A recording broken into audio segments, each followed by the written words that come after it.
أعوذ بالله من الشيطان الرجيم بسم الله الرحمن الرحيم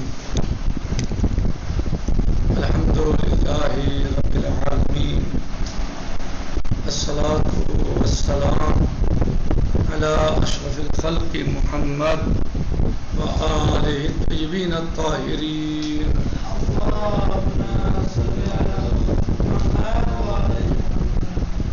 ہمارا درس اور بحث ہے حلقہ اولا میں عناصر مشترکہ کے بارے میں.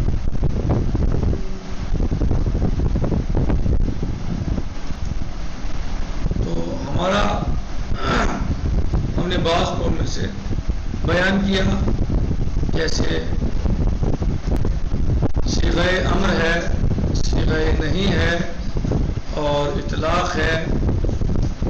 اور آج ہم بات کرتے ہیں اطلاق کے بعد ادوات عموم کی، ادوات العموم. صیغہ امر کو ہم نے سمجھا، صیغہ نہیں کو جانا اور اطلاق کے بارے میں ہم نے کچھ درس میں پڑھا. اور آج ہم ادوات عموم کے بارے میں گفتگو اور بحث کرتے ہیں. گزشتہ مثال میں ہم نے مثلا اطلاق کے بارے میں جو بیان کیا تھا وہ مثال تھی مثلا اس کی اکرم الجار.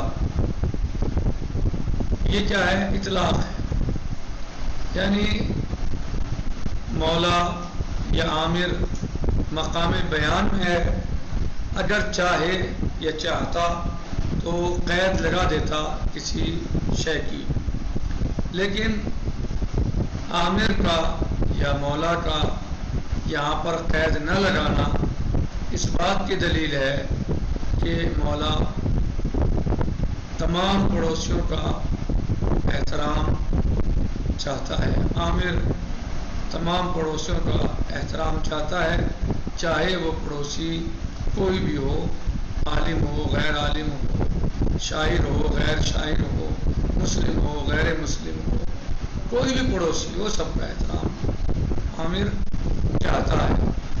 تو یہ اطلاق ہے. اور مولا کا مقام بیان میں ہونا اور اس کے باوجود کوئی بہت قید و شرط نہ لگانا یہ قدرت حکمت بھی ہے. صحیح. تو اب عموم میں کیا فرق ہے، یعنی اطلاق اور عموم میں کیا فرق ہے؟ تو اطلاق کلام مطلق ہوتا ہے کہ مولا چاہے، یعنی مقام بیان میں ہو اس کے باوجود بھی جو مولانا شرط لگائے، کوئی قید لگائے، بلکہ اپنی بات کو مطلق طور پر بیان کرے. لیکن عموم میں اس کے ادوات ہیں، ادوات عموم پائے جاتے ہیں جن کو عامر یا مولا استعمال کرتا ہے. اطلاق میں تجدید الحکمت ہوتا ہے اور عموم میں ادوات ہوتے ہیں.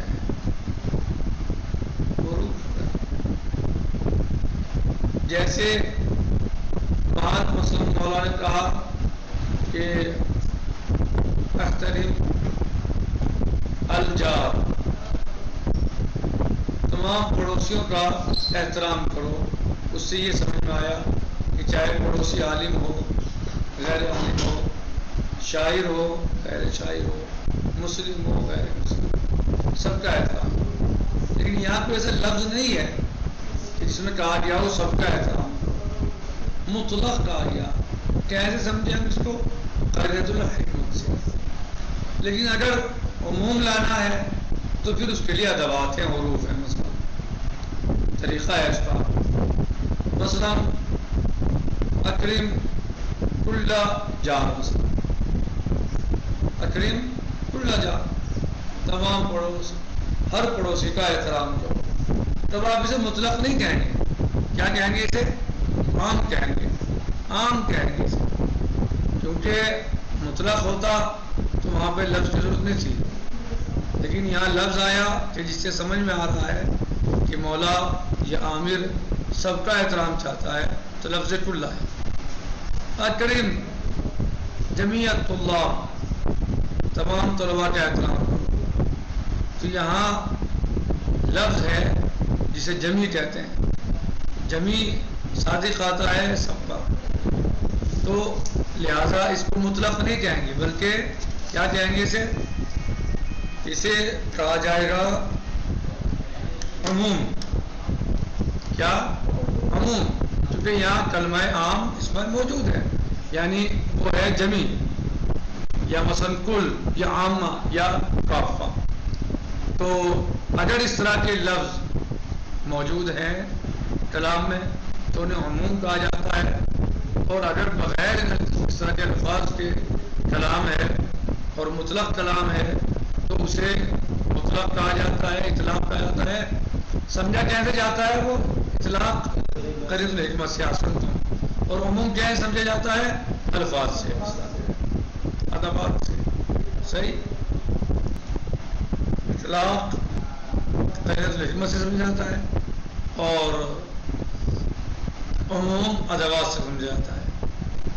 اب ادوات بہت سے ہو سکتے ہیں اس کے لیے، کل بھی ہے، جمی، کافہ، عامہ، مثلا اس طرح کی جو چیزیں اور دیگر چیزیں جو بھی اس کے لیے استعمال ہو سکتی ہوں۔ اب اس مختصر سے خلاصے کے بعد تطبیق کر دیتے ہیں۔ الرابع ادوات العموم، یعنی چوتھے ادوات عموم ہیں۔ پہلا کیا ہے؟ امر، صیغہ امر، دوسرا صیغہ نہی، تیسرا اطلاق، چوتھے ادوات عموم۔ کہہ رہے ہیں کہ ادوات العموم مثالها کل فی قولنا، ادوات عموم کی مثال کیا ہے؟ کل ہے ہمارے اس قول میں، احترم کل عادل، ہر عادل کا احترام کرو۔ کیا؟ ہر عادل کا احترام کرو۔ وذالک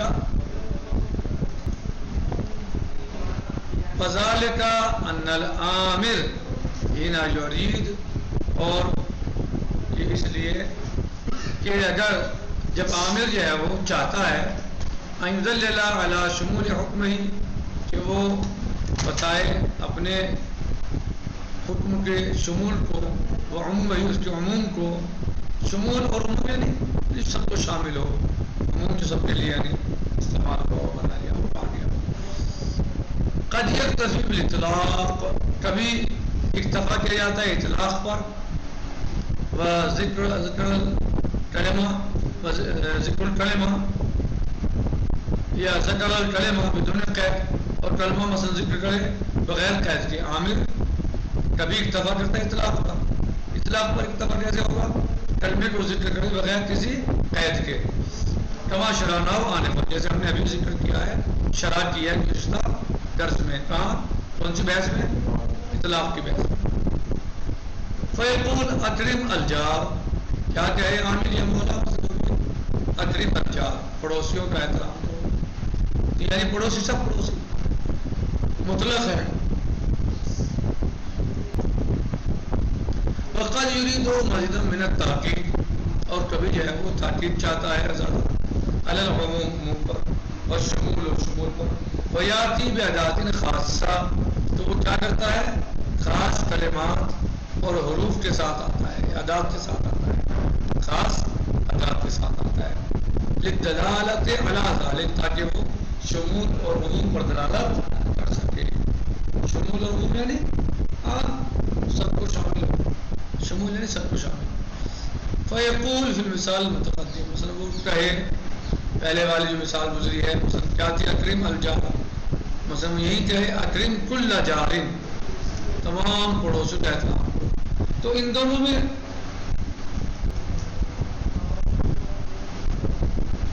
فیاتی بیدات خاصۃ لطلات علی ذالک، فیقول مثل المثال المتقدم، مثلا اکرم کل جار، ہر پڑوسی کا احترام کرو، سب پڑوسیوں کا احترام کرو۔ فیفہم السامع من ذالک مزیدا من التاکید، تو جیسے ہی جو ہے وہ مثلا متکلم عامر یا مولا کہے گا تو سامع جو ہے وہ سمجھ جائے گا تاکید کے ساتھ علی العموم، یہ جو ہے دلالت اس کی عموم پر ہے کہ مولا یہاں پر جو ہے وہ سب کو چاہتا ہے، سب کو شامل کرنا چاہتا ہے۔ ولہذا تعتبر یا تعتبر ولہذا تعتبر کلمۃ کل من ادوات العموم، اور اسی لیے کلمہ کل کا اعتبار کیا گیا ذات عموم میں سے، لأنها موضوعۃ فی اللغۃ لذالک، اس لیے کہ کلمہ کل وضع کیا گیا ہے لغت میں لذالک یعنی للعموم، عموم کے لیے وضع کیا گیا ہے، صحیح۔ ویسمى اللفظ، اور لفظ کو نام جو ہے الذی دلت الذات علی عمومہ عاما، اور نام رکھا گیا لفظ کا، یہ لفظ کو کہا جاتا ہے اس لفظ کو جو ذات عموم کو ذات کرتا ہے اسے عام کہا جاتا ہے۔ ویعبر عنہ بمدخول الادوات لأن ادوات العموم دخلت علیہ وعممته، اور جس پر داخل ہو رہا ہے تو اسی جو ہے مدخول الادوات کہا جاتا ہے، اس لیے کہ ذات عموم سے داخل ہوا ہے اور اس کو عام کیا ہے۔ کس چیز نے عام کیا اسے؟ لفظ کل نے یا ذات عموم کے ذات عموم نے اسے عام کیا ہے، چاہے کل ہو۔ ونستخلص من ذلك، اس کا خلاصہ کرتے ہیں، ان التدلیل علی العموم یتم بعدہ طریقت ہے، کہ عموم جو ہے وہ دو طریقوں سے تمام ہوتا ہے۔ تدلیل العموم، عموم کو دو طریقے سے سمجھا جا سکتا ہے، عموم کو دو طریقوں سے سمجھا جا سکتا ہے۔ الاولی سلبیہ والاطلاق، اے ذکر الکلمہ بدون قید، والثانیہ ایجابیہ وہی استعمال ادوات للعموم نحو کل، جمیع، کافہ وما الیہا من الفاظ، اور اس طرح کے الفاظ ہیں۔ الاولی سلبیہ یعنی یہاں پر جو ہے وہ ادوات عموم کو سلب کر دیا، کلمہ جو ہے وہ بغیر کسی قید کے لائے۔ سلبیہ یعنی وایا الاطلاق، یعنی مطلقاً بیان کیا، ہے ذکر کلمہ بدون قید، یعنی کلمے کو بغیر کسی قید کے ذکر کیا۔ والثانیہ، دوسرا طریقہ،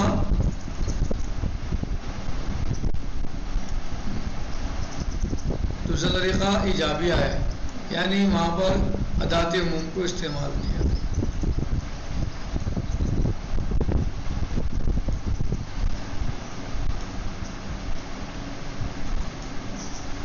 وہی استعمال ادوات للعموم، اور وہ ادوات عموم کا استعمال کرنا ہے، جیسے نحو، جیسے کل، جمیع، کافہ وما الیہا من الفاظ، اور اس طرح کے الفاظ۔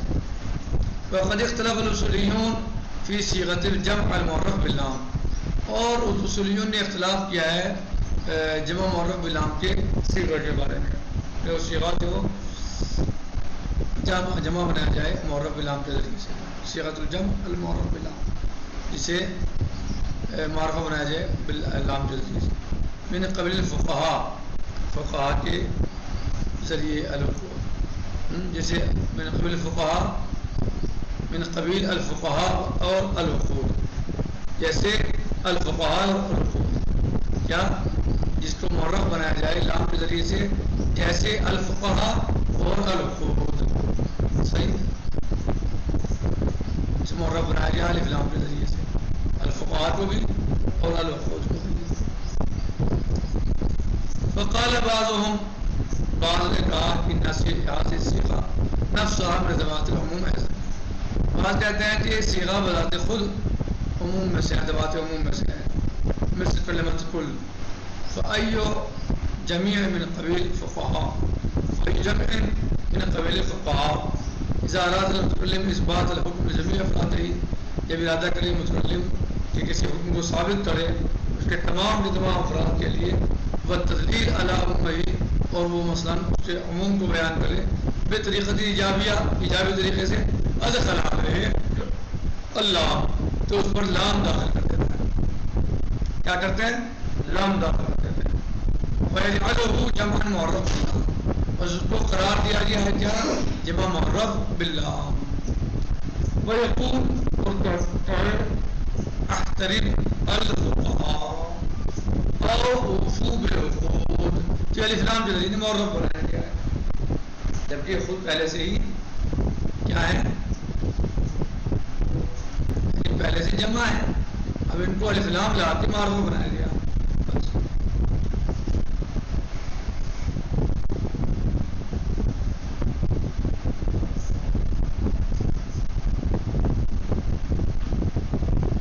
رسولیین یا تھا وہ بعض نے کیا کہا کہ یہ صیغہ بذات خود ادوات عموم میں سے ہے، اور بعض نے کیا کہا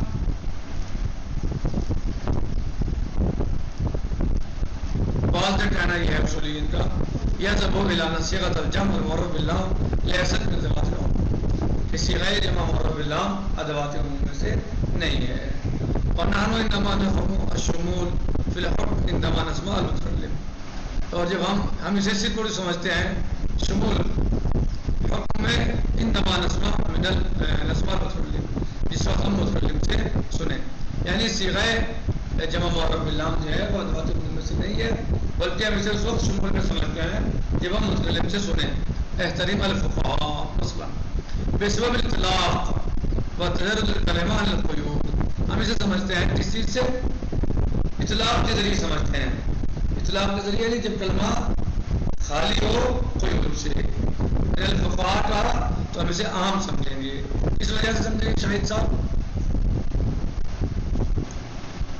تو ہم مثلا بسبب الاطلاق ہم اسے اطلاق کے ذریعے سمجھیں گے کہ یہ عام ہے، نہ کہ کلمہ عموم کے ذریعے سمجھیں گے یا ذات عموم کے ذریعے سمجھ رہے ہیں ہم یہاں پر نہیں، بلکہ ہم اسے عام سمجھ رہے ہیں اطلاق کے ذریعے سے. وتجرد الکلمہ عن القیود، اور کلمے کا قیود سے خالی ہونا، اس سے ہم سمجھیں گے کہ یہ عام ہے. سمجھے؟ لا بسبب دخول اللام علی الجمع، نہ کہ ہم جو ہے وہ لام کے جمع پر داخل ہونے سے سمجھیں گے کہ یہ عام ہے، نہیں، بلکہ ہم کہنے سمجھیں گے اطلاق کے ذریعے کہ کلمہ جو ہے وہ خالی ہے قید سے. اے بطریقۃ سلبیہ لا ایجابیہ، یعنی ہم سمجھیں گے اسے طریقہ سلبیہ سے نہ کہ ایجابیہ سے. جیسے کہ ہم نے دو طریقے بتائے ہیں اس کو سمجھنے کے، ایک ایجابیہ اور ایک سلبیہ، تو ہم اس کو کیسے سمجھیں گے، سلبیہ سے سمجھیں گے، ایجابیہ سے نہیں. فلا فرق بین ان یقال اکرم الفقہاء، بس کوئی فرق نہیں ہے آپ اس طرح کہیں اکرم الفقہاء او اکرم الفقیہ، کوئی فرق نہیں ہے. کیوں؟ یہ دونوں مطلق ہے. فکما یستند فہمنا للشمول فی الجملۃ الثانیہ، اور جس طریقے سے مثلا ہم سمجھیں شمول کو جملہ ثانیہ میں الی الاطلاق، کذالک الحال فی الجملۃ الاولی، یہی حال جملہ اولی میں ہے. فالمفرد والجمع المعرفان، یعنی جملہ اولی کون سا ہے اور جملہ ثانیہ کون سا ہے؟ راغب صاحب کہہ رہے ہیں کہ ہم جیسے مثلا احترم الفقہاء مثلا بسبب الاطلاق، اطلاق سے سمجھنے سے، وتجرد الکلمہ عن القیود، اور کلمہ کو خالی ہونا، کلمہ کا خالی ہونا قید سے. الفقہاء لا بسبب دخول اللام علی الجمع، نہ کہ ہم اس کو سمجھ رہے ہیں کس چیز سے کہ داخل ہوا ہے لام جمع پر، اس سے ہم سمجھ رہے ہیں. اے بطریقہ سلبیہ لا ایجابیہ، یعنی ہم سمجھ رہے ہیں اس کے طریقے سلبیہ کے ذریعے نہ کہ طریقہ ایجابیہ کے ذریعے. یعنی حرفیاں ہیں نہیں، حرف عموم ادات عموم ہے ہی نہیں یہاں، بلکہ اطلاق ہے یا مطلق. فلا فرق بین ان یقال، بس کوئی فرق نہیں ہے آپ کے لیے، آپ کہیں یہ کہا جائے اکرم الفقہاء او اکرم الفقیہ، یعنی الف لام فقہاء پہ جمع ہے اور الف لام فقیہ پہ کہ جو واحد مفرد ہے.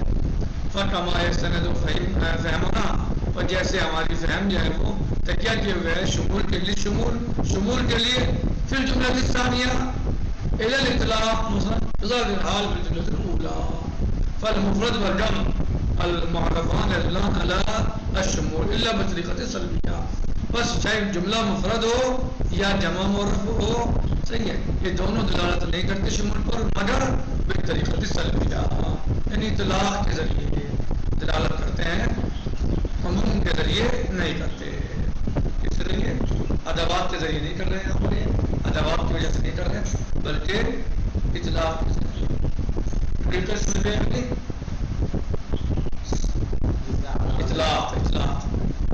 طریقہ سلبیہ یعنی اطلاق، اور طریقہ ایجابیہ یعنی ادوات عموم، یعنی اس میں قید و شرط نہ ہو، بغیر قید و شرط کے وہ اطلاق ہے، اور اس میں حروف ہوں ادوات ہوں وہ عموم ہے۔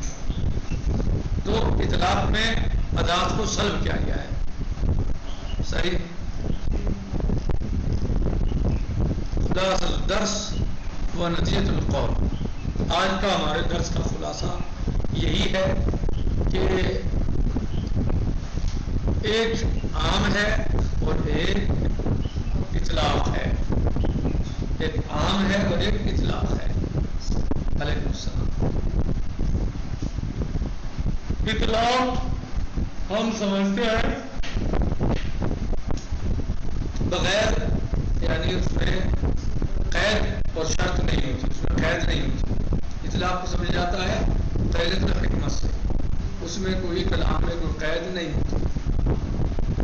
عام میں لفظ ہوتا ہے، ادات ہوتے ہیں، ان کے ذریعے سے ہم سمجھتے ہیں کہ یہ کلمہ، ایک جملہ یا یہ مسئلہ حکم عام ہے۔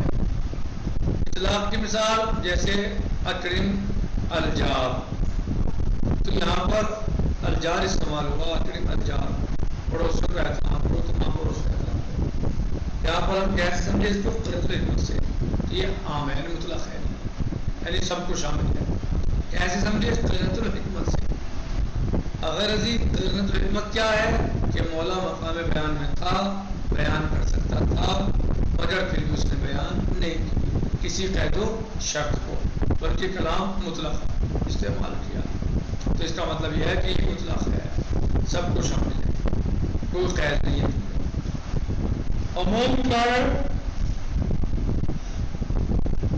عموم دلالت کرتا ہے عام پر، سب پر، لیکن اس میں ادات ہوتے ہیں، جیسے اکرم کل جار، معنی ایک ہی ہے دونوں کے، معنی کے اعتبار سے کوئی فرق نہیں ہوتا، فرق ہے کلمات کا، ایک کلمہ مطلق ہے، ایک عام ہے، یعنی الفاظ کا فرق ہے، معنی ایک ہی ہے دونوں کے، وہ بھی عموم اور شمول کو وہ بھی سب کو شامل ہے، یہ بھی سب کو شامل ہے۔ وہاں ادات نہیں ہے، بس یہاں ادات ہے۔ پھر آپ نے کہا کہ اس کو ہم جو ہے وہ یعنی دو طریقے سے سمجھ سکتے ہیں، دو طریقے سے جان سکتے ہیں، ادا یعنی عموم اور اطلاق، مطلب وہ دو طریقے کیا ہیں؟ دو طریقے یہ ہیں، ایک ایجابیہ اور ایک سلبیہ۔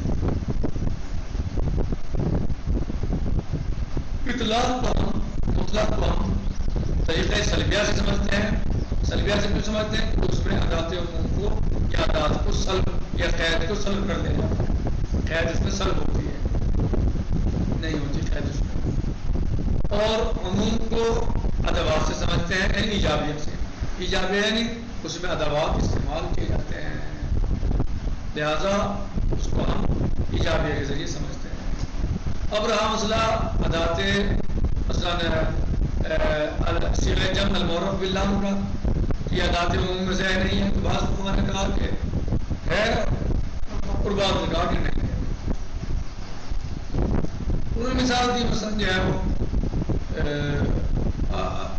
جیسے مثلا فقہاء، الفقہاء، اکرم مثلا الفقہاء، اس میں تمام فقہاء شامل ہیں۔ اور اگر کہا جائے اکرم الفقیر، تو مثلا یہ جمع نہیں ہے لیکن تمام شامل ہے۔ تو آج کے ہمارے درس کا خلاصہ بس یہی رہا کہ ہم عام کو، عموم کو اور مطلق کو کیسے سمجھیں گے۔ تو بتایا کہ مطلق کو سلبیہ کے ذریعے، دو فائدے بتائے نا، دو طریقے، مطلق کو سلبیہ کے ذریعے اور عموم کو ایجابیہ کے ذریعے۔ الحمدللہ رب العالمین، السلام علیکم ورحمۃ اللہ تعالیٰ وبرکاتہ، فی امان اللہ، خدا حافظ۔